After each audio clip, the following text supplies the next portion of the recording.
following is a presentation of Epic Esports Radio Network. Live from Oregon, broadcasting around the world, you're listening to the Coach's Corner Radio Show. Sit back as we provide in-depth analysis covering all your favorite sports. Football, baseball, soccer. There's not a sport that we don't cover. So step up to the plate. Get ready for a hit.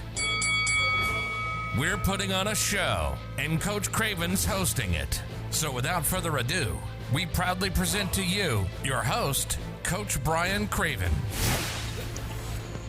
Welcome back to Coach's Corner. It's my weekly Slinn Shady segment. We're going to have to come up with a catchy name for that. Shady talk, shady thoughts, thoughts. We'll chew on it. I don't know. I kind of like the Slinn Shady segment. It's alliterative. That's true.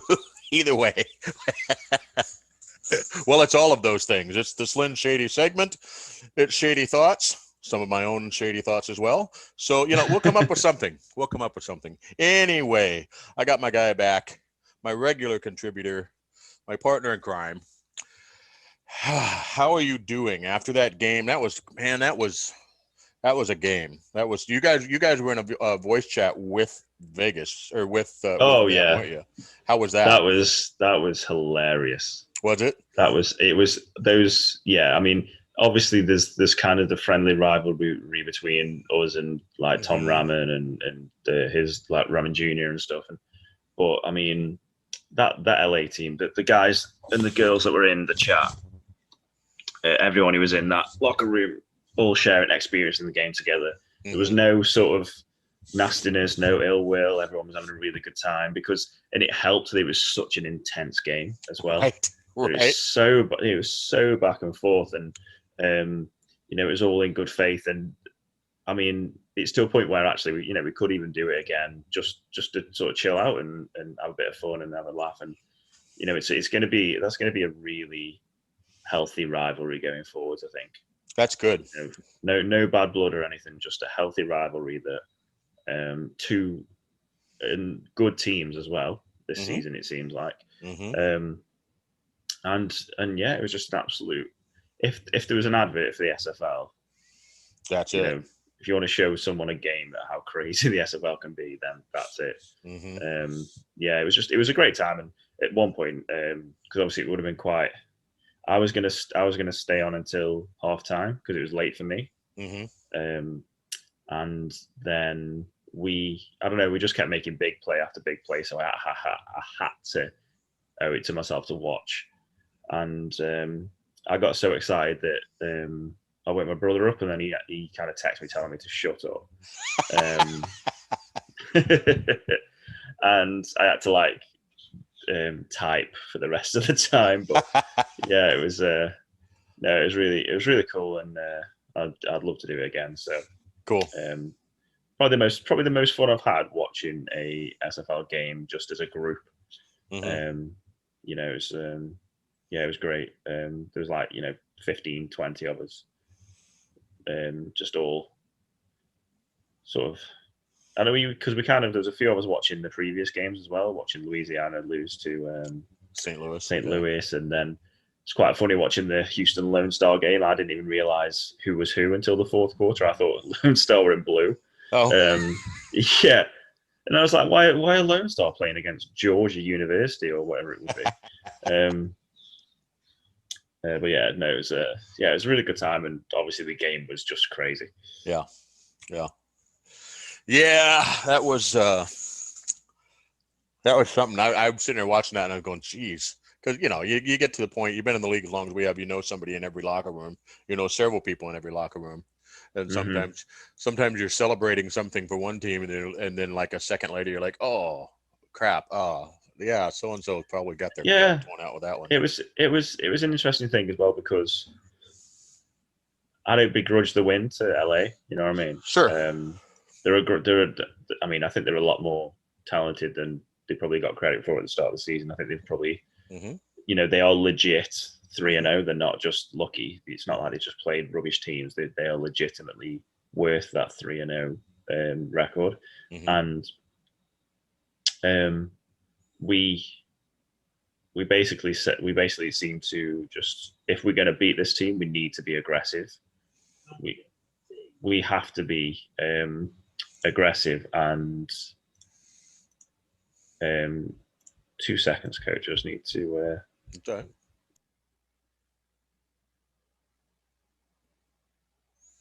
We're experiencing technical difficulties. I'm back. I'm here. All right. Are we still recording? Yeah, we still good? Yeah, we're good. We're good. Have to be Awesome. aggressive, you said. Yeah. So hence if you look at the time of possession, we're actually down by, they had double our time of possession. We had 14, they had 28 minutes with the ball. Yeah. And which just sort of plays to the fact that we just kept hitting, just going for the big play on every play, it seemed. Yeah. Because during the week, that was the only way that we sort of saw the chance to actually beat them. Like if we played conservative, they just had a better conservative game plan than we did. So we just had to go for it, and it didn't work out. But I'm not coming out of that game feeling negative. I mean, yes, we conceded 54 points, but if our offense can keep performing like that, our defense will perform better than that on probably every other week this season. So yeah. Well, if you guys could have, I mean, they had a few turnovers, but that's the game. Just a couple of key turnovers, and that changes the game for you. So, yeah. We just, I wish we could have forced a few more field goals, maybe. And that pick six as well, obviously, was kind of a big thing, and we ended up, we had to do an onside kick, which I think everyone hates the timing of the onside kicks in this league. There's 4.5 minutes left, 2 points down. Let's onside kick it. Yep. But yeah, I think I mean Collins. I think Cam said it in the kind of after game portion. Collins' deep ball is just, it's beautiful.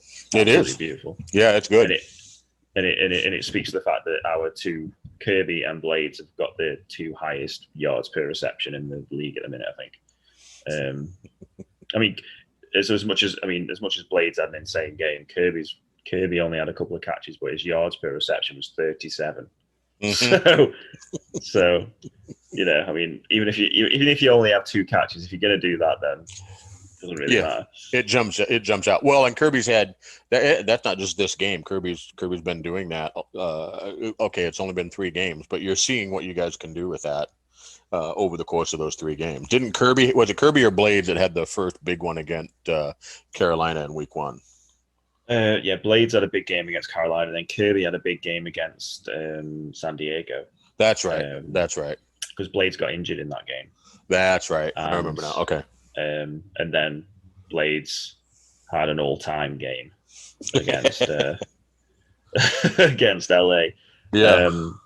But I mean, credit to Vegas, credit to LA. Great game, great advert for the league, and I'm feeling positive going into the home game against Houston next week. Yeah. I'm rooting for you, obviously. Anyone listening that did not watch the Vegas and LA game, do yourself a favor, jump on YouTube and find it. It's a heck of a game. I try, like I say, I always say I try to watch all the games. Last week, there's still 2 games that I didn't watch from last week, but I will before the week's up. But if you're somebody that doesn't watch all the games, do yourself a favor and watch this game. It was a fun one to watch. You touched on. We're going to go to our pretenders and who panics in a minute. But you touched on. Let's look at the player of the week, because by the time this drops, player of the week will have been announced. I think it's pretty clear the 2 contenders are Angus and Blades. And hey, quarterback get all the breaks, but I think Blades, you said an all-time performance. I think Blades, to me, should have been the guy. Stat line, 14 receptions, 325 yards, and 4 touchdowns. He was how far off of the all-time receiving record? 50 yards-ish? I think it's something like that. I don't know the exact number, but I'm pretty sure it's within the way the rate he was going within 2 catches. Okay. Yeah. So, Okay. yeah, I and remember. he had 4 touchdowns as well. I remember Hacker had that obscene snow game a couple years ago with Queen City, and they were talking about it. That's the last I heard about what the number was. He didn't get it either, but it was a lot. To your point, to the point of that originally, Cam said something about only 3 receivers in the history of the league have had that kind of game, and to me, that's a story. And I think it's noteworthy that those were a lot of those were done when there were 12 contract players, which is why, side note, I think the record book should be updated to have pre and post roster expansion. Just my opinion. Agreed. But putting up those kind of numbers against a defense, it's not for nothing that LA has. I think LA has a good defense. They have contract players in every set. Good contract players, not a lot of rookies. Oh yeah. So for him to have that kind of numbers, I mean, for Colin to put up that many numbers is noteworthy, but for one receiver to have that kind of numbers, historic was a good word for it. I think.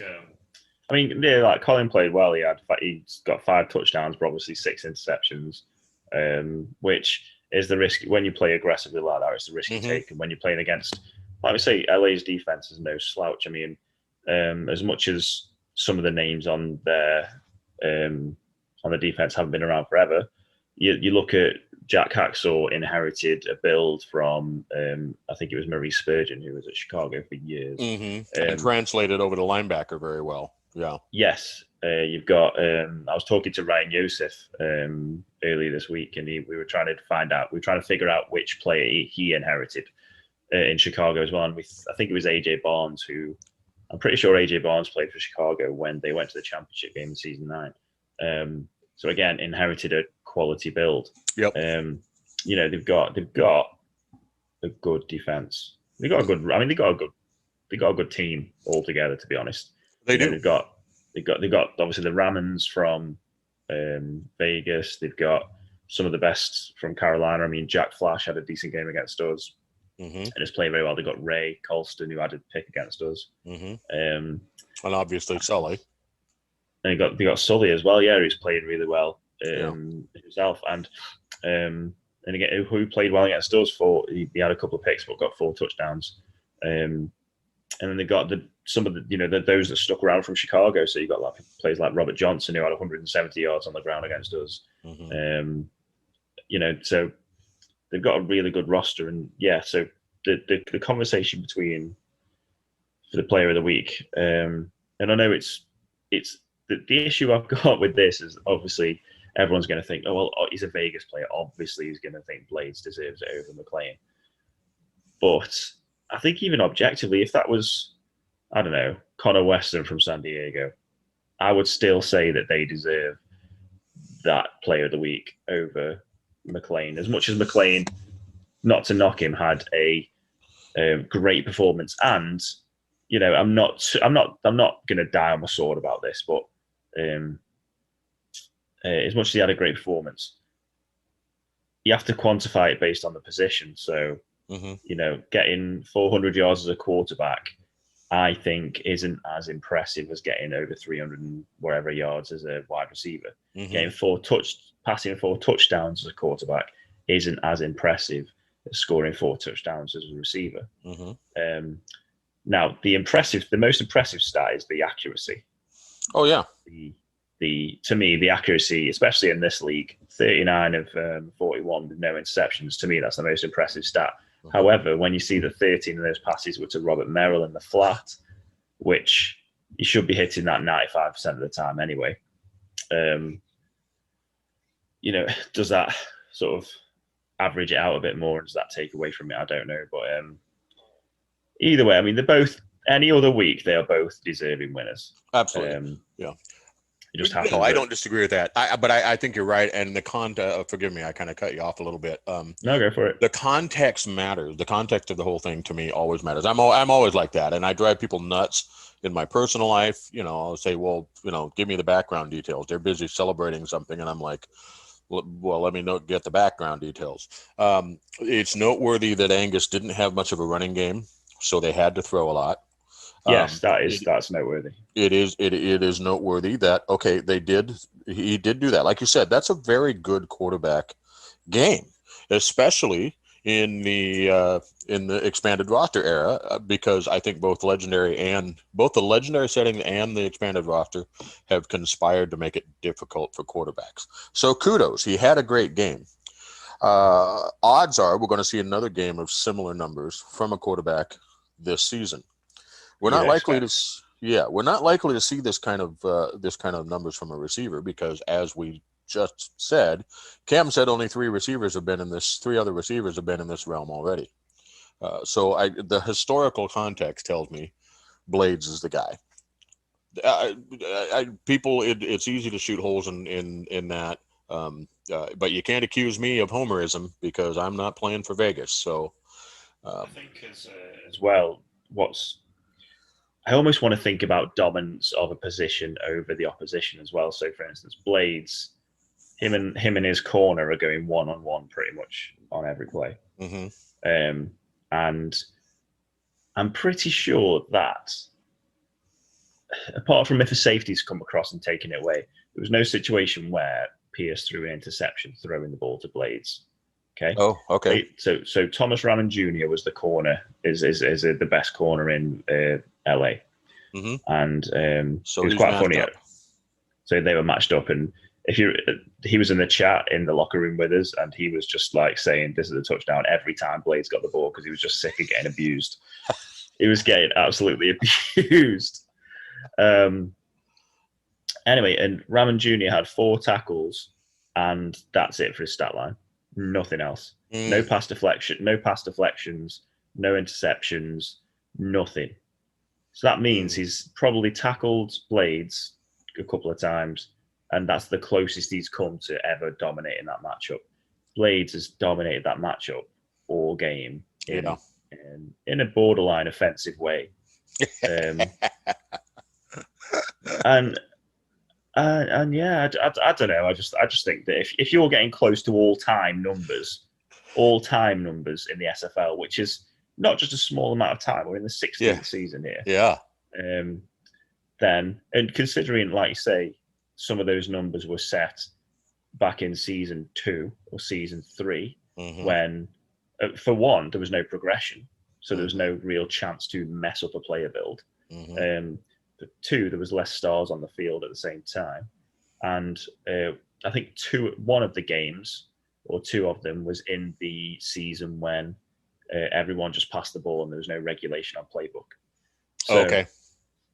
Which obviously is a bit of which is where that Rocco Marconi's outrageous quarterback statistics have come from.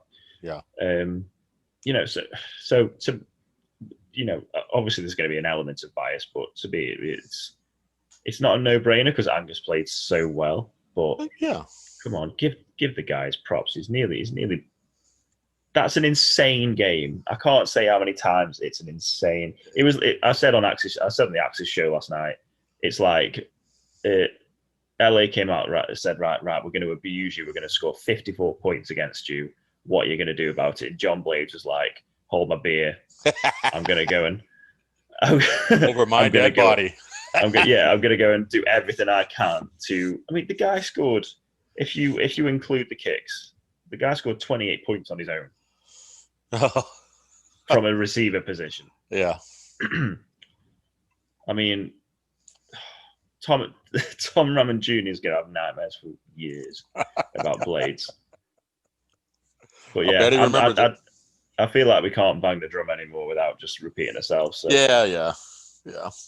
Okay, well, there we go. The John Blades for Player of the Year campaign has begun today, and we'll be revisiting that later, I'm sure. Let's move on to, it's week 3.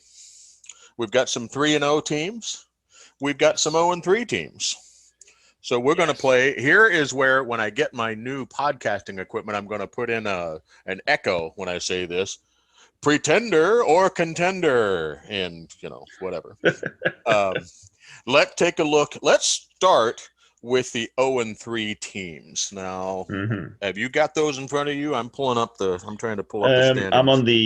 I've got like I wanted to look at them in divisions as well to make more of an assessment, because obviously that might have some sort of bearing on it. Could have a huge one. Yes. Could have a huge one. Okay. So let's start. 0-3. Who's your first team on 0-3 that we're looking at? Who are contenders to rebound? Okay. Yeah, is that what you wanted to? Yeah. I don't know what it is. I've just got to still believe in Louisiana. Oh, sure. I just have to. I've got so much respect for certain members of that organization that I've just got to believe that they will turn it around in some way. I mean, we play them in a couple of weeks, so hopefully not then. But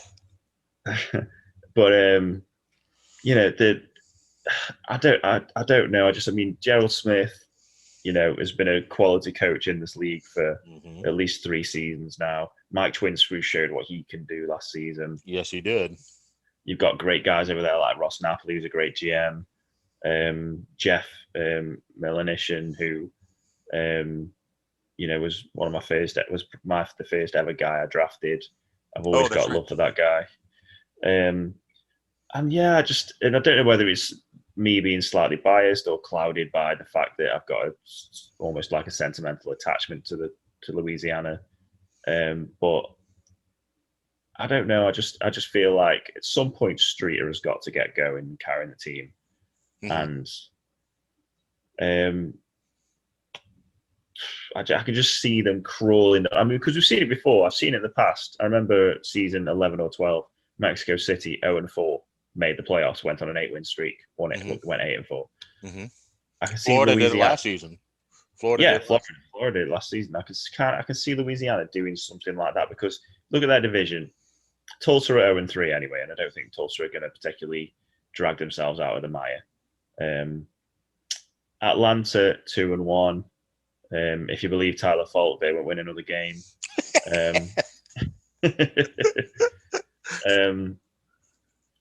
And I think, and I'm presuming based on records that Louisiana play Atlanta twice. I would think so. Yeah. So if they can get 2 wins over Atlanta, then that's huge. St. Louis, I know they've lost to. They don't play St. Louis again, but it's whether St. Louis can maintain that defensive style to win games. Right. Whether that will whether they'll be able to maintain that throughout the whole season. So my first team of that 0-3 bracket to kind of turn things around, so to speak. I'm clinging on by my fingernails to Louisiana. I get that. I'm with you. That's not a team. I think everybody that's going to be competing against them, which would include us. We're sitting at 1-2. We can't get in too much of a hole. We need Louisiana to lose another game, lose another couple games that are unexpected, to make that too deep a hole. Because otherwise, I feel like they're gonna start clicking at some point. These guys didn't forget how to coach. They're going to be fine. And so I see them. You don't want to. If they make it into the playoffs, they're going to be scary because they're going to be rolling, and I definitely could see them climbing out of it. You mentioned another team in that division that's 0-3, Tulsa. I don't think Tulsa climbing out of that hole. Nah, just I don't know. I just feel like they're putting too much pressure on JQ and not using Sonzo Robinson enough. Agreed. And we're not the only ones saying that. Frankly, it hasn't changed. And come on. Quarterback last year. Nickens. Yeah. He took a lot of flack. I think it was undeserved because what's the common denominator in this situation? Coaching. Yeah. And JQ is putting up the same kind of numbers. You know, it's not Jay's fault. And it kind of goes to show that, you know, just because Jay's got max attributes in every category, Mm-hmm. you know, there's no point having a sports car if you can't drive around the track without crashing. Mm-hmm. Mm-hmm. So, you know, I've said this before. I think with the way our league is, I think people need to look at quarterbacks through the lens of NFL quarterbacks in the 70s. That's how the game is, because there's only one quarterback that got out of the 70s in the NFL with a positive touchdown to interception ratio, and that was Roger Staubach. Really? Yeah, Roger Staubach's the only one. Everybody else was underwater on that. And there's some great quarterbacks in the 70s, but we don't talk about them too much because all we look at is raw stats. We don't look at context, like I mentioned earlier. You know, you could maul receivers in the 70s, you know, and it was tougher to get open. Yeah, pass blocking, you couldn't use your hands at all, and so throwing the ball was just a completely different game. What? No, you had to you can't really see me doing it. You had to, I remember, I mean, this is when I'm learning to play, right? And I remember learning to block. You have to have your hands in by your the middle of your shoulder pads, and you've got to basically block with your elbows. That's how you blocked. You couldn't reach out at all. You know, if you did it that is a weird rule, man. Right? That's a weird thing. Right? Picture trying to block some of these. I need to watch some old footage. Oh yeah, look at the Cowboys, look at the Vikings, Cleveland Browns. Do you want to watch somebody? Cleveland Browns or Indianapolis Colts? Burt Jones, that man could sling it. He had a lot of quarterback for the Colts. He had a lot of injuries, didn't really play a full season or a full career. Mm-hmm. My God, that guy could sling the ball. Had more interceptions than he had touchdowns. That's just the way the game was. So so we just need to sort of look at it from you have to look at this. You have to look at it through the SFL lens, don't you? Yeah, that's the lens you have to look at. A guy's not we've still got guys that have more touchdowns than interceptions, but we do. It's and those need to be celebrated because their coaches are doing a great job. But anyway, all that to say, poor JQ might get called a bust in some circles. Those guys don't know what they're talking about. They need to look at the trend of the trend of the team. Little bit of a went down a rabbit hole with that one. Okay, 0-3. There's nobody else in that division. Let's move on. Who's another 0-3 team we're looking at here?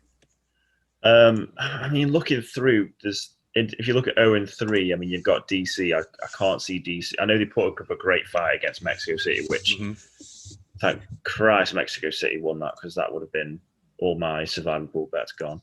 But man, I had Mexico City and Vancouver for all of them, and I thought, you know what, I'll change two of them to Vancouver and Arizona, because I couldn't conceivably see Arizona losing at home to London, and they did. So I lost two of them because Arizona decided to lose, but Mexico City just about saved it for me. So, but yeah, I mean, I can't see DC making any noise in that division, really. No. Well, and I think DC. Obviously, they're looking at success a little bit differently than some teams are because of so many rookies and so much building going on there. They did show you something though, didn't they, in that Mexico City game? I think they showed us. They showed us they've got a veteran presence in their coaching staff. And I think, because I'm looking at the divisional games, I mean, they've got London again. Maybe they get a win away at London potentially, because London again haven't shown me any consistency yet. Mm-hmm.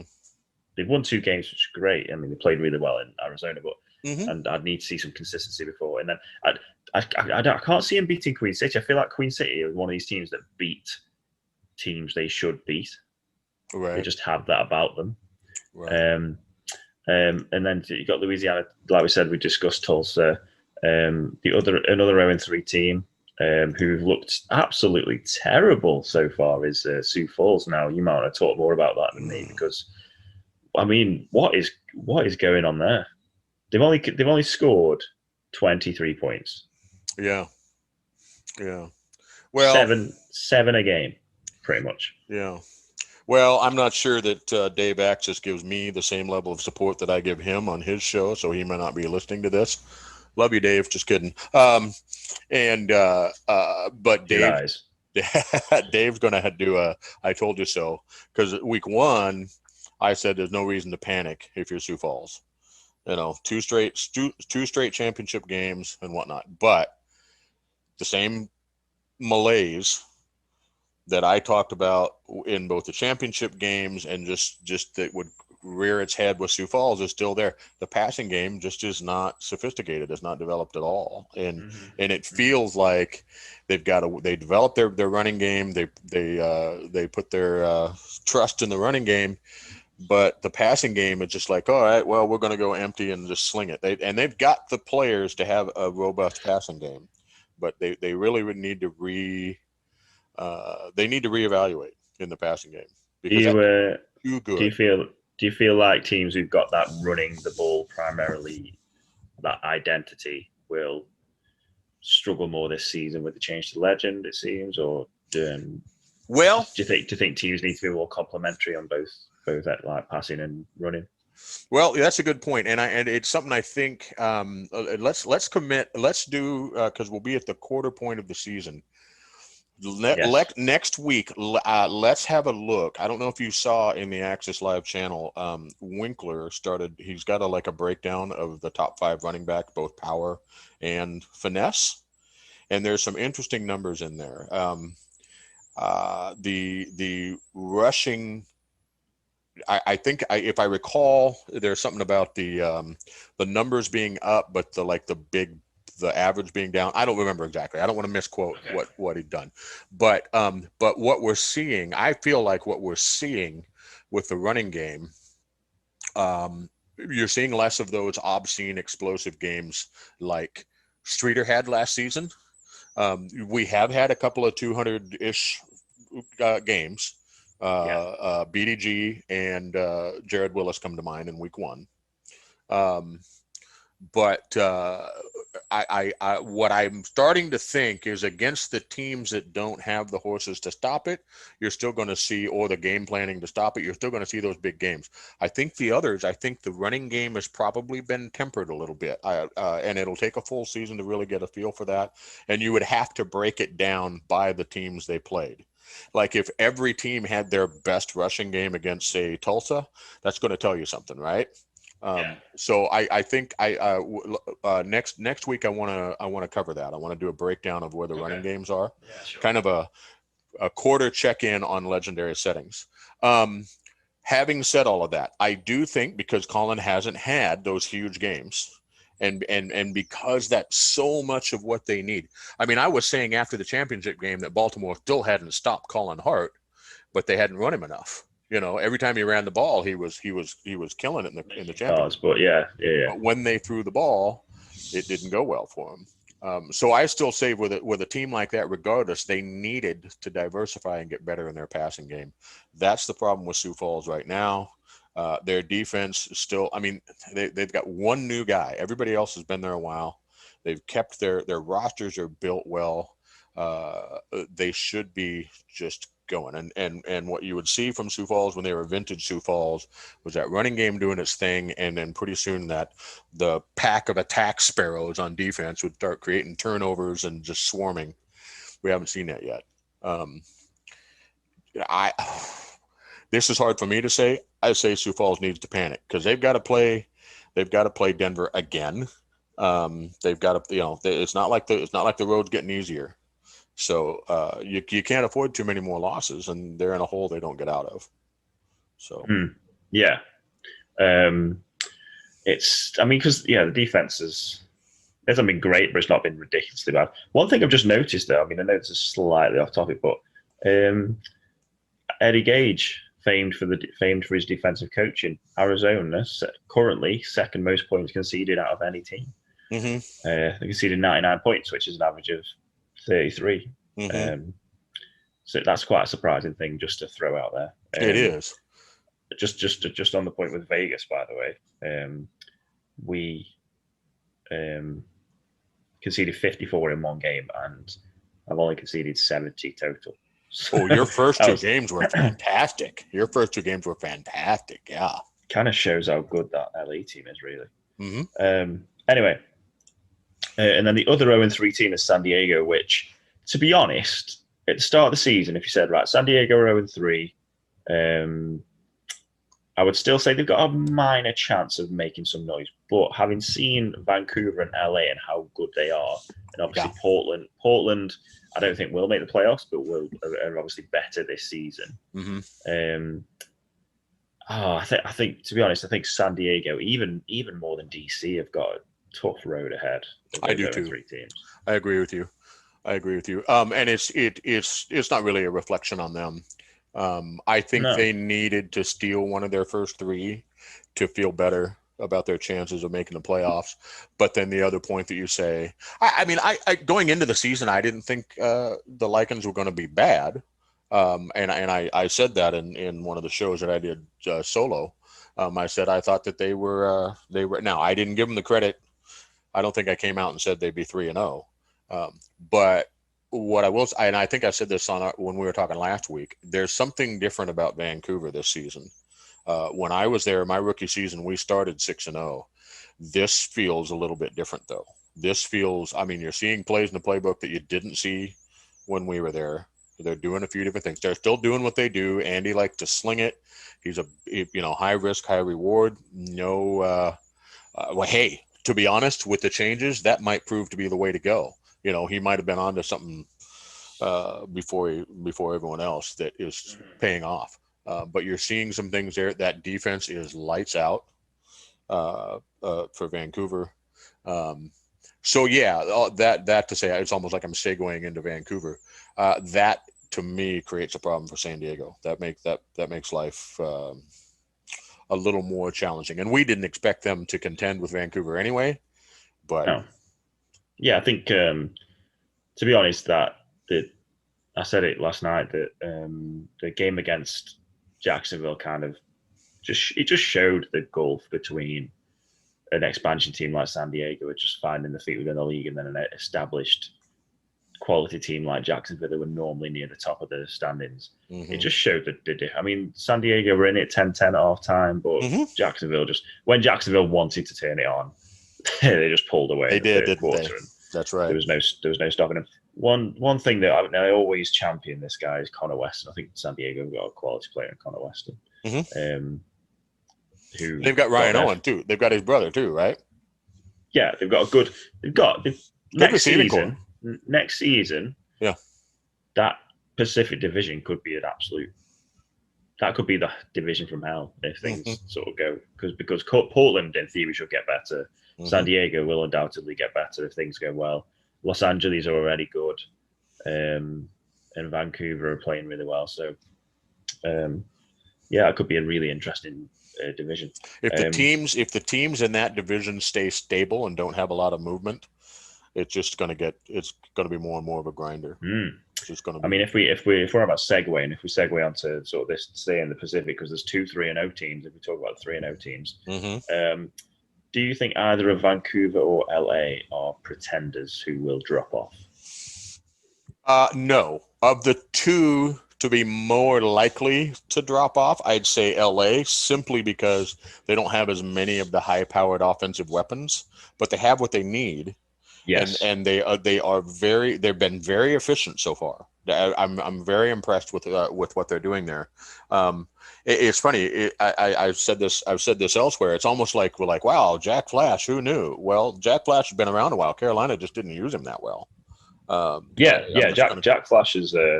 He was. I mean, we might shut him down quite well, but I mean, the fact that I think we were given credit for shutting him down in I think it was on the Axis show last night or somewhere. The fact that we were given credit for that shows how good he's been performing since he's been in LA. Yeah, I don't think LA is a pretender. It might be a little much to say they're a contender. Are they on Baltimore, Denver's level? Yeah, you know what? Not till they go up against them. Who knows? We're not going to say. But of the 2 being more likely to fade a little bit, I'm going to say LA simply because they need all of their weapons on offense Whereas on Vancouver, you could have one or two guys shut down and somebody else just have a massive game. Yeah. So I would put Vancouver just a touch ahead of them. The great thing is we're going to get to find out because they're going to play each other. We're going to get. That's going to be. It's a shame. It's a shame they only play once, isn't it? Yeah. That's going to be a good game. It is going to be a good game. It's going to be a good game. And then Denver 3-0 in the West. I can't see Denver. I can't see Denver falling off at all. No, I don't know if you think differently, but I don't know. There's just this inevitability about Denver at the minute. Just an inevitability about them. Mm-hmm. No, I agree. I mean, they've got everybody's got some tough teams on their schedule. So obviously, Denver's still got some people, but they've already faced two of what we thought were early season tests. In Sioux Falls, and then obviously Baltimore, and looked amazing. To me, right now, Denver's the clear-cut number one team in the league. They have to play Louisiana, which if Louisiana turns it around, that's a test. On paper right now, it doesn't look like it because 0-3 versus 3-0. But, if our suspicions about Louisiana are correct, that's going to be a test. They have to play Sioux Falls again, right? Denver does. If Sioux Falls gets it turned around. But, yeah, I'm with you. Denver at 3-0. I don't know. Are we surprised? Really? Not really. They're a contender. I'm kind of glad that we don't play them until the end of the season, to be honest, because hopefully by that point it won't be as a crucial game. But I mean, they're just as much as they're our big rivals in Vice Wars, you've got to applaud how good they look. Oh yeah. And then there's one other 3-0 team, Coach. There's just one other team. Have you got it in front of you? St. Louis. St. Louis, right? I was going to make you guess, but I think you probably got the information there. Yeah. Well, Eagle and Winkler haven't really let anyone forget it, if I'm perfectly honest.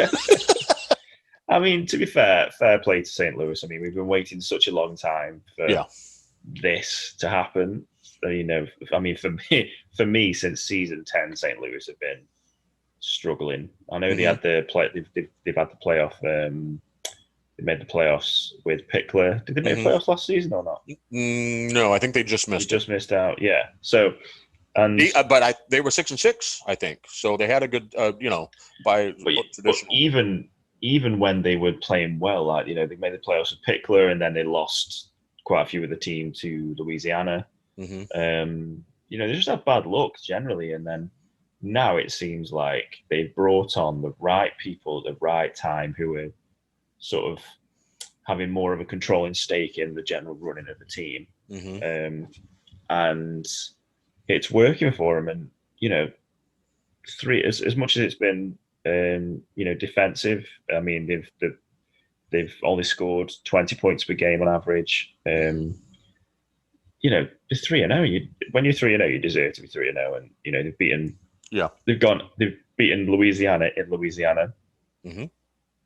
Which even if Louisiana aren't playing great, that's still a huge win. They've beaten Queen City I feel like it was a bit of a comeback, that one. A little bit, yep. Yeah, same thing happened to Queen City with Atlanta. Atlanta came back against them as well. And then they beat, I forget who they beat the first week. Was it Portland? Wow. I don't know. It was one that we expected them to win, but it might have been Portland. I think it was Portland. They beat Portland 20-16. So what that tells me is they've found an ability to close out close games, which kind of means they probably haven't been playing the best ball they can play, but if you can close out a game. Now, this early in the season, when you're not playing that well, when it comes to playoff time, when it's, the winner takes it all, that's a hugely advantageous trait to have. Oh, yeah.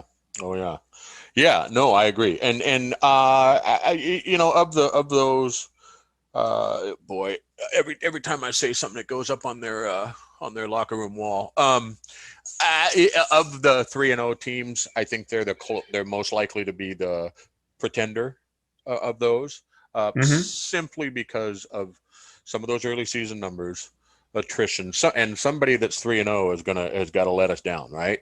Now it could be almost any of the other guys, but we're going with history. We're going with context here, and we're also going with the fact that there are still offensively there's some growth that needs to happen there. Well, I mean, they play Vancouver this next week, so that'll tell us a lot.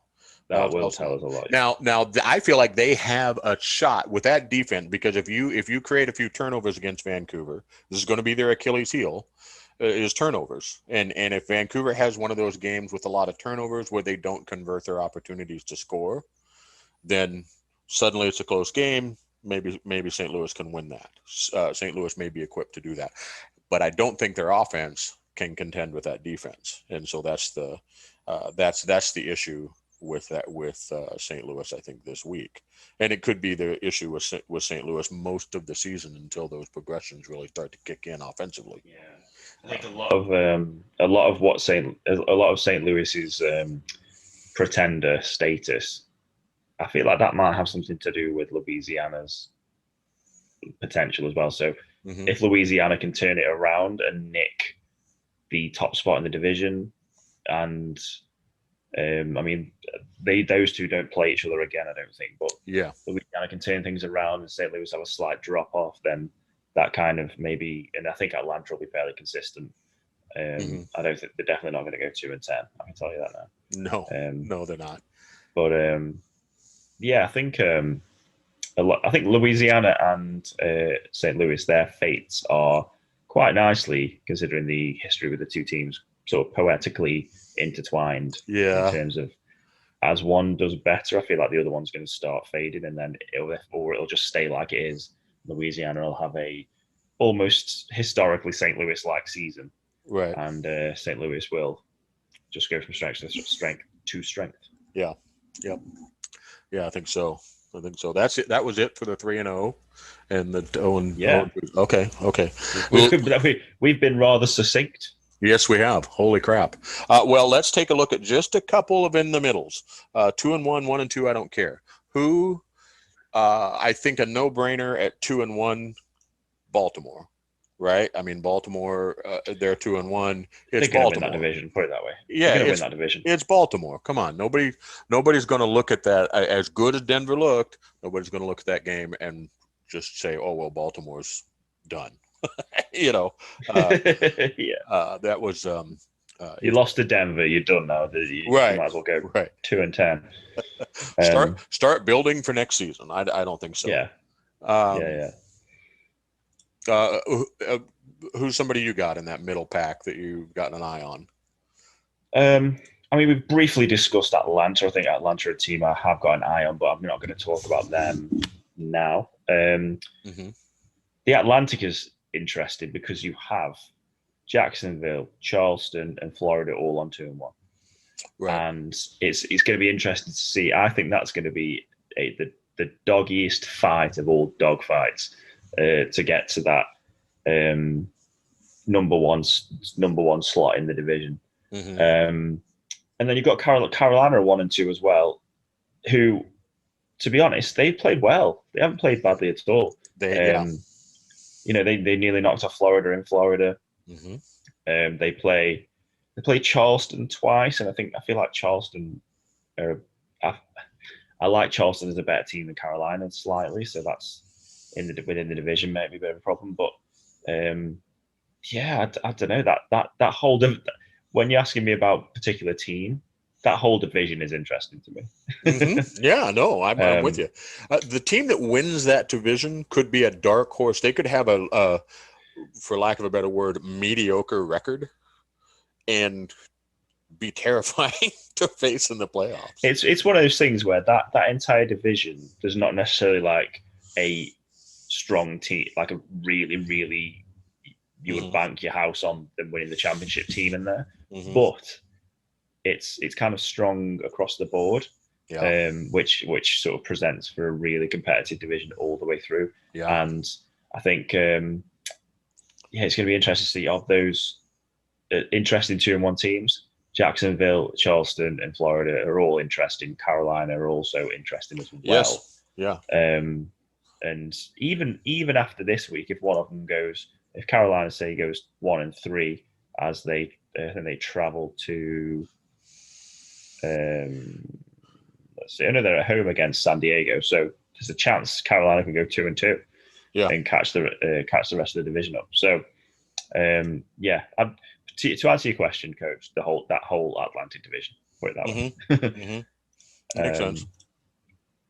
And then other than that, one team that I chose to make the playoffs in the Axis show last night was Fort Worth. A lot of the panel went against Fort Worth, and I'm thinking, nah, I feel like Fort Worth are just a solid team who can beat anyone on the day, even Denver. I feel like Fort Worth, if a team's going to beat Denver on just a random Sunday or a random Saturday, Fort Worth are right up there as a team that can do that. And I think they're 2-1 right now, and I think Fort Worth, as much as they're in your division, Coach, I think they are the main danger to every team in that division. I think so too. I was wondering about Fort Worth because their first 2 games they didn't score a lot of points, and so I was sitting there looking at them and I was going, And then last week they scored 30-some point. Now one of them was a pick 6 or something like that. But you don't hold that against the team. Last week we saw what Fort Worth is capable of. And if you look back to last season, they've got some serious signature wins that nobody else pulled off. Oh yeah, and there's something to be said for a team that can just grind their opposition down and drag, no matter who they play, just drag them into a fight. And Fort Worth seemed to just be able to do that. That's what they did with Tulsa last week. They outfield positioned them. They just found the neck, squoze until they finished with it, and and then won the game. And that's kind of the way they play. And to be honest, it wins divisions. Yeah. I think with Fort Worth, if you don't capitalize on your opportunities to score, it's going to come back and get you. Yeah, it's going to come back and get you every time. Especially as Curtis gets better as well.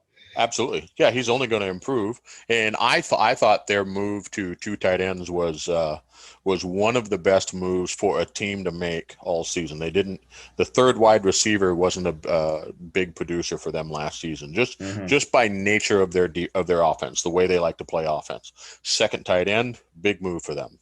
An extra blocker for Thrilliums. Not going to have the second tight end, never going to have huge numbers in the receiving game, simply because the playbook isn't really beneficial to a second tight end.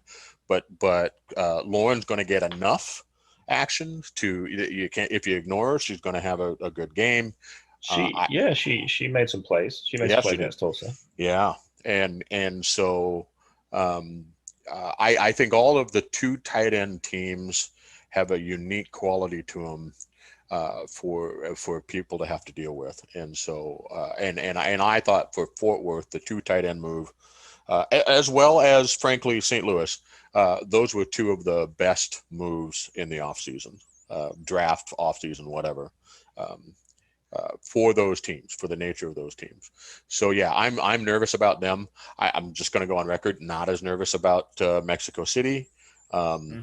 I still say that I think Ramos getting them to 8 wins last season, he should have been coach of the year. With that roster, it's not a bad roster, but just a big deal. I'm much more worried about them. Houston having beaten us, what are you going to do? But Houston's. I don't know. We'll see. Week 5, apparently, it's going to change.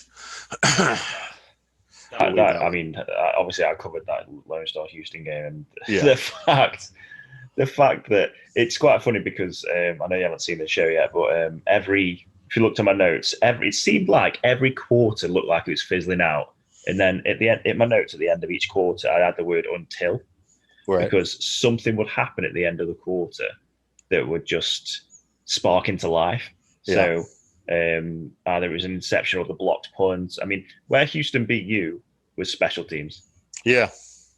Basically. And I don't know who it was, but whoever tackled Greg Soto at the 1 won that game for Houston. Yeah. I know Zach Turner got the sack at the end, but whoever made that tackle, number 26, I forgot. Yep. I don't know who it was. That's the rookie, Law, I think, Robert Law. Ragalor, yeah. Yeah. That was an insanely critical tackle on Greg Soto. Yeah. And it was a really fun game to watch, actually. I mean, I really enjoyed watching the battle between Marco Swift and Axis, because like Swift was getting a lot of pass deflections, got the interception. Then there was a comment about Swift having Axis in his pocket, and then Axis goes and scores a huge touchdown. And that was a great game. That was an interesting game, shall we put it that way? But I think I don't think that game proves that Houston are better than Lone Star. I think Lone Star are going to come out with a better record than Houston will at the end of the season. I hope so. Otherwise, I should be fired. No, I thought if we could get out of the first 6 games 500, then we're about on schedule, and we've still got a chance to do that. We'll see what happens. Have you lost at home yet? No. There you go. Then you're on track. Yeah. If you can win your home games and sneak an away game, then right, exactly. 7 wins. Exactly. So. Yeah, and I think with most teams, Denver looks like they're going to threaten this, but I think for most teams, 7 wins is a pretty good season, because I just feel like Legendary has brought it down a little bit. 8 wins is an almost epic season. 9, 10, 11 is next level. Some of these results have been. I mean, I'm going to use the word class, which we use in the UK quite a lot. But some of these results have been great. Yeah. Speaking of results, shall we go on to our who you got predictions that we made last week, and where we were right or undoubtedly wrong? Yes, sir. Yes, sir. Did you record our scores last week or not? Last time we did this, did you record what we were on? No. I mean, we could just. I'll go. You know what? For next week, I will go back. Yeah, because that'll take too long just doing it now. Yeah, I'll do that, and we'll see what we got here. Let me start a little tally. S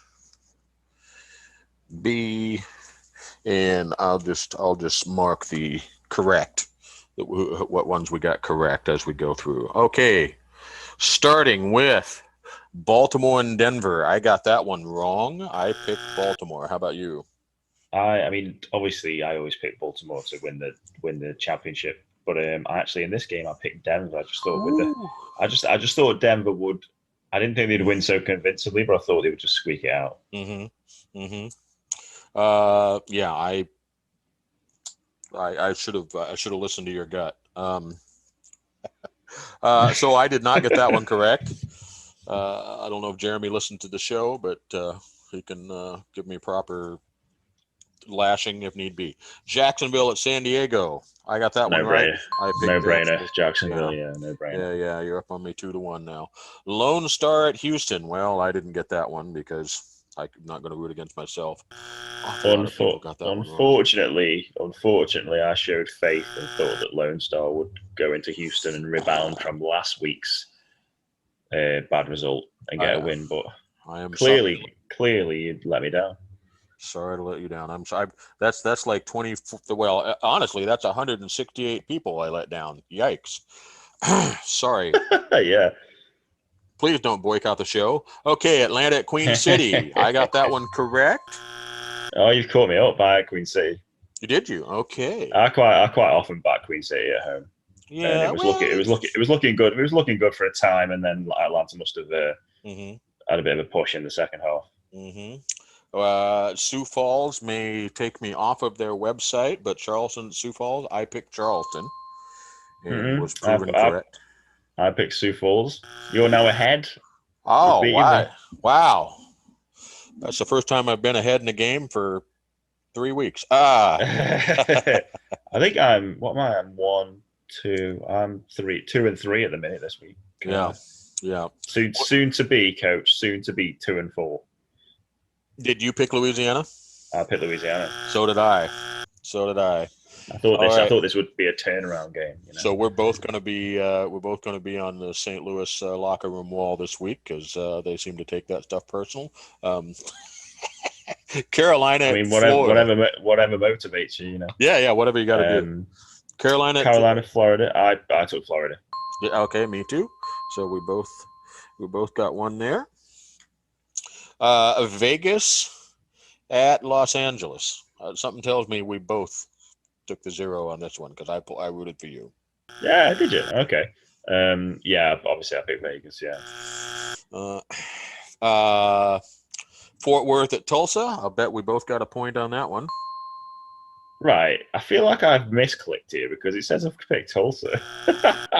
I'm one of the 30 people. It says here I've clicked Tulsa, one of the 30 people who've chosen Tulsa, and we'll just have to go with it. No. There's no way you did that. I mean, on purpose. No. Coach, it's there. It's plain, and I haven't touched this since I originally did it, so it's there. We'll keep it. Okay. We're keeping it. Okay. God, I'm talking Fort Worth up as though they're a contender for winning the division. I'm sponsored by Dominion Voting. I'm willing to change your vote. What's my record? I was like 3-7. Yes, sir. Oh dear. It's soon. Do you know what as well? It's soon to be 3-8. Oh no. I picked Arizona. You picked Arizona. So did I. Yeah. So that's unfortunate. But I'll bet we both picked up a point on Portland and Vancouver. Yes, I got Vancouver for that one. Okay. Bit of slam or respectability. Yeah. And then the last one, we probably picked up a point there. I don't think either one of us picked DC, did we? No, okay. I mean, it's a close game though. All right, that may be as good as I ever do, and I've seriously missed on a couple. I've got 1, 2, 3, 4, 5. 1, 2, 3, 4, 5, 6, 7. I got 7, and you got 5. Right. Oh God. So that's 12 games. So I was 5-7. Right? Yeah. God, I missed the playoffs. All right. Well, but hey, you beat me last week. I think it was flip flop last week. I'll go back and. I imagine once you add up all the totals, it's probably very even. Probably. Yeah. Probably. When you get a chance, go back and tally and tell me where you are on the previous 2 weeks.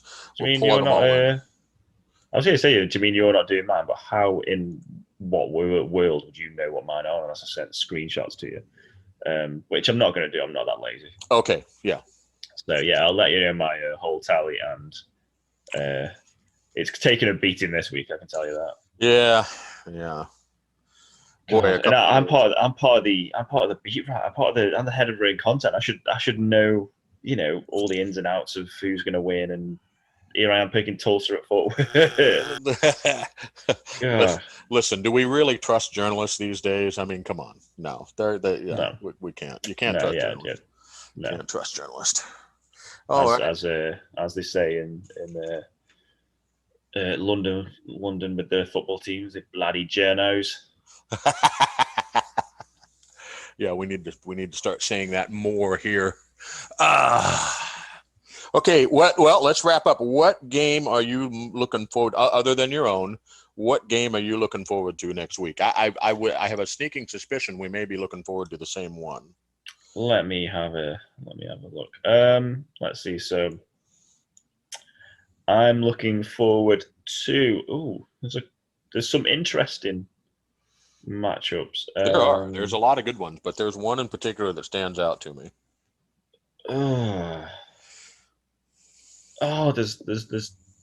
There's yeah, right. I've picked one out of all of them. I had like 3 that. I love how I just said that as though it's really profound when that's what I'm supposed to be doing anyway. Picking one out of all of them. I had 3 that I was choosing between. I'm going to go with Vancouver at St. Louis. Yeah, that's the one that I've got my eyes on. Obviously, like I keep saying, I try to watch them all. If I could only watch my own and one other one, that'd be the one. It's going to be interesting. Contrasting styles, definitely. So. Oh yeah, that's going to be a styles make fights kind of thing. Yeah. I think other interesting games actually. I mean, it's going to be interesting to see if Arizona can bounce back against Denver after that loss to London. Oh, yeah. You know, this is. I'm sorry, but for Arizona after that loss to London, this is the worst time to probably play Denver. Yeah, but I'll tell you what. Angus had to have his best game ever to beat them. A very, very good game. True. And that was Eddie's best. With no running game though. Yep. Yes. That was Eddie's best offensive game plan I've seen yet. Lost in all of this. DJ Moses was magnificent.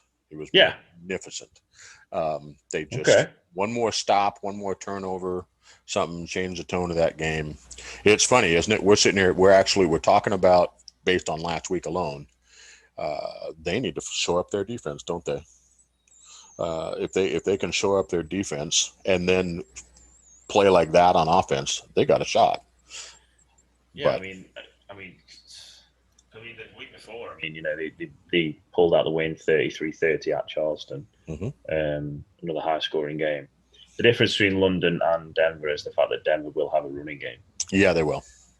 So Miller probably won't need to be as perfect as McLean was to score points. But Denver's defense has been amazing this season. They have been. It's if Arizona can figure it out, then I think it'll be I don't think it'll be a walkover. I think it'll be potentially might be Denver's toughest game yet. I think that's an interesting one. I think Louisiana at Atlanta is an interesting one because Louisiana have to win that game. Yeah. Because if they don't, they go 0-4. Atlanta go 3-1. Then you look at the other teams in that division. St. Louis, you know, they might go to 3. They even if they lost to Vancouver, they'd still be 3-1. And then Tulsa are at home to Queen City. Tulsa might win that game conceivably. Apparently, I picked Tulsa and you know who you got. So if Louisiana find themselves 0-4 at the bottom of that division, it's going to be squeaky bum. It's going to be squeaky bum time for them. That would be tough. Yeah. That's a good point. That is a good game. Hey, every game. There's something compelling about every game. But I wasn't even. I just looked at that one and I just kind of skimmed over that one. But you're right. That's a heavy game. That is a heavy duty game right there. That's a big deal. I'm looking at my survivor pool and I'm thinking, right, Charleston plays DC, but then Charleston let me down last year right away at Portland, so I'm probably choosing them. Mate, the survivor pool is getting tougher each season. Man, because I've got could I use Baltimore against London, or do I want to use Baltimore so early in the season and leave me with tough games later down the road? Yeah. I think Carolina against San Diego is if I was going to make a bet for a win, I feel like Carolina have got what it takes to beat San Diego. Yeah. I would bet on that. Yeah. Anyway. I can't be doing any betting right now. I gotta pull together money for my subscription fee. I'm due. So. Oh, you've got to renew, have you? Yeah.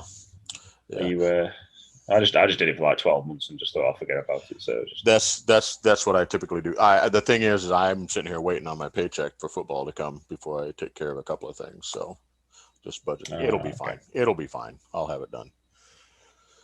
I believe in you, Coach. I believe in you. I believe in the payroll department at Dayton School District. I was pleasantly surprised to see I was getting paid twice as much for coaching as I expected to. So, you know, I'm just not making me rich, but it's more money than I expected to get. So I'm pretty thrilled. It's always nice. It's like finding, it's like finding £10 in the street. Yeah. Pretty exciting. Okay. Well, hey, I thought that was a good show. I think we had some next level analysis and some deep thoughts. Probably, but maybe not as much as the lost episode, but we could have changed some lives, you know. I think someone might be driving to work and thinking, you know what, I feel different now. Yeah. I feel they finished the journey feeling different than they started. Yeah, in a positive way. Yeah, feel lighter and more. Yeah, and you know, I think I'm slowly getting the reputation for having a voice that's nearly as sexy as some of the sexiest voices in the SFL. I think so. I had Rochelle Colston last night on the Axis show asking for me to do audiobooks of my articles that I write. So, There you go. There you go. I mean, I think it was very sarcastic, but I'll take it. I don't mind a bit of sarcasm. I keep having you on here more than my own brother from another mother. So, that ought to tell you something. Oh, Dougie. Yep. Of course, Dougie's got all his crap packed up. He's got to move to Oklahoma coming soon. So, I can't count on that. Yeah, well, she's got a true friend right here. A friend I may never meet in person. Damn it. All right. Yeah. Well, we're gonna wrap. We are gonna wrap because I gotta go on and actually coach real people in person and things like that. And we may have snow. I may be driving home in the snow. We've had snow. We've had snow today. We've had snow all week, and really? I've got to get up and go and teach young people tomorrow. And one little thing we're doing this week, we're raising money because there was a guy, I don't know if you heard about him, a guy called Captain Tom Moore, who in the first lockdown, he was raising money for the NHS. Okay. Because obviously the NHS has been struggling with all the COVID cases and people in hospitals and things. Mm-hmm. And he did that because he was 100 in June. I think he was 100 years old. Wow. And he had a huge garden in his big estate, and he was raising money by doing 100 laps of his garden before he turned 100. Yeah. Anyway, so it started off as a small thing. I think in the end, he raised £50 million. Wow. Yes, because people just started donating. And yeah, I think he raised upwards of like 50 odd million, something like that. One guy just walking around his garden. And he died the other week. I mean, I say unfortunately, but I mean, the guy was, he's had a good innings. Yeah. So, yeah. And so my school are raising money this week in honor of him. So we're making all the kids do 100 laps of the yard. I was going to suggest that each child has a go at doing 100 laps. Mm-hmm. And then I realized that 100 laps of our yard is 12 kilometers. So that would be a bit unfair to 5-year-olds. Probably. So we're splitting it between them. Okay. But yeah, that's what we're doing all week this week. So in the snow, in the rain, in the hail, wherever the weather, we're out there doing that. If we get snow around here, I have no doubt that I will make 100 trips to the refrigerator. As in just eating? Yeah, that's basically what I'm saying. I was like, what is there some? I was thinking to clear the snow. I was like, what? No. Because I won't be leaving the house, and so I'll just be going to the refrigerator. I'm not funny. I'm cracking up, but I'm not funny. No, it's so true. It's so true though. I'm a grazer. Oh yeah. I'm like if in a former life I must have been a cow or an antelope or something, just because. If you have like a family party or something and there's a buffet, mm-hmm. and you have your initial surge where everyone goes, and then it dies down a bit, and my dad's the same. We'll just stand there nibbling for ages. And it doesn't even matter. It can be down to all that's left is like the remnants of the salad, right? And but no one ever thinks this, and you're like, yeah, I like the look of that soggy lettuce. Let me have some of that. Just so you can have a little munch. And yeah. And if there's like 3 desserts, then which one? And you're like, all of them. Why not both? It's funny because we some friends came over at a birthday recently, and a few friends came over, and we've got one of those islands in the middle of the kitchen. And so people I'm living with they just set everything up there, and we just pulled up chairs to the island and sat around there for like 3 hours. That was my birthday party, air quotes. Just sitting there, and at one point I quit. We had a bowl of popcorn, like caramel corn or something like that. And I kept reaching over and putting a few of them in my bowl. And then finally I just pulled the bowl over in front of me and just was eating out of it. Cause it's like, I'm the only one doing this right now. So. It's just, I mean, there's nothing wrong with a bit of indulgence every now and again. At least you get an exercise if you walk to the fridge. Yeah, strangely enough, it doesn't seem to be doing much, but oh well. Well, I mean, I don't know if I mentioned in the last show that I was, because obviously with my car accident last week. Oh yeah. I decided to start running to and from work. Oh yeah. You were talking about what a huge mistake your body thought you made the first time you did it. Well, I did it. So I did it started last Wednesday, and managed it Thursday. Friday I ran to work, and then my legs were I was aching so much because I'm outside active with the lessons anyway. Sure. And whilst that's good because you're not sat down seizing up, it honestly the fatigue, and it's just because I haven't ran for a long time. And when I say to me to you, this probably isn't a long time, but to me, a long time is 7 or 8 months, right? That's the last time I did consistent running. Right. And yeah, my legs are just like waking up to the effort that I'm having to put in, but I'm not very good I know how fast I used to run. Right. And I'm not very good at tempering that. I want to go as quick as I can. You want to go that? Yeah. I want to push myself every time. Mm-hmm. And the issue with that is obviously your body's like, just give me a rest. Just give me a little break.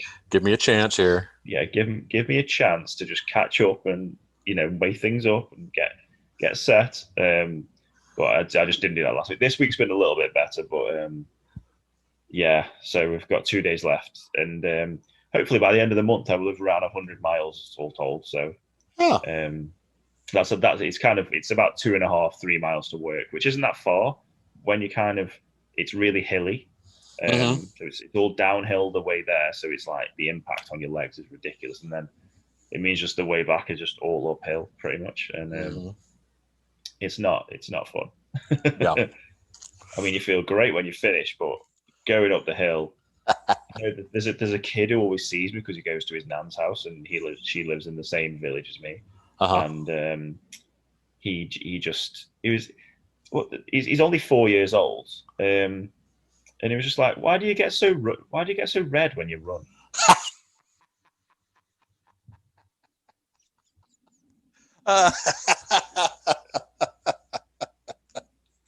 And I was just like, well, that's when you are working far too hard for your body to be able to manage. Yeah, there you go. That's when you're insane.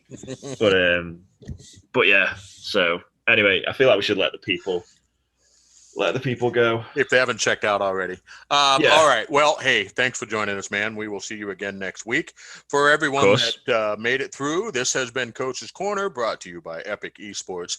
Thank you so much for joining us. And as always, good luck and God bless, my friends.